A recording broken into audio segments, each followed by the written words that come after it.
Israel just struck Tehran early this morning at about 7 a.m. London time, which might have been 1 or 2 a.m. on the East Coast in America.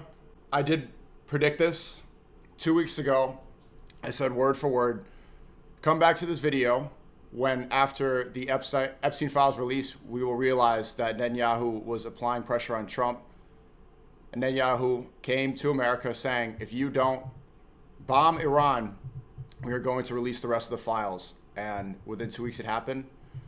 About 2 months ago, or a couple of weeks ago as well, I said that Israel/the US will strike Iran within a month or two. And here we are. For the past several years, I've been saying no war with Iran, no war with Iran. You know, obviously there's a lot of people that perhaps believed in Trump. I was very critical of Trump in his second campaign. And then when it became clear he won, decided put on the red hat, and I debated Rabbi Shmuley, tried to wake up as many people in the MAGA movement as possible by saying America first cannot happen until we put Israel last. So if anybody has any doubt over what we serve, they say that Israel is our ally, but we're clearly a colony. A lot of the other Gulf countries have been hit. They've been struck by Iran, including Kuwait, including Bahrain, and the Strait of Hormuz has also closed. That's the strait that controls the canal where all the oil, 20% of the world's oil comes from. And once again, I said that Maduro was captured by Trump in early January when Trump had an operation where he kidnapped the president of Venezuela, that they were only doing this to get more oil because they really wanted to strike Iran. They needed to supplement the loss of oil. So the world's economy is going to change now if the Strait of Hormuz is closed, which it is. There have been further strikes. Iran has been hit many times. Israel is bragging about it.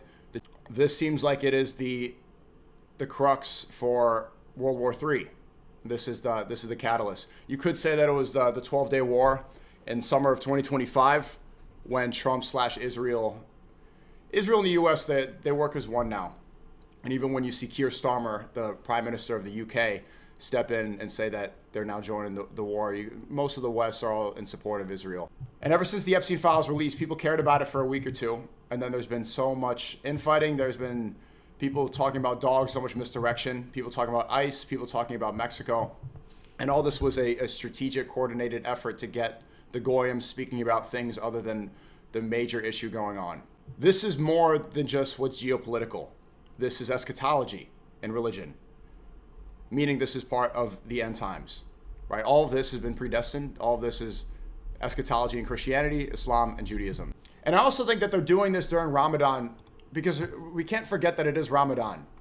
This is another humiliation tactic and part of the plan.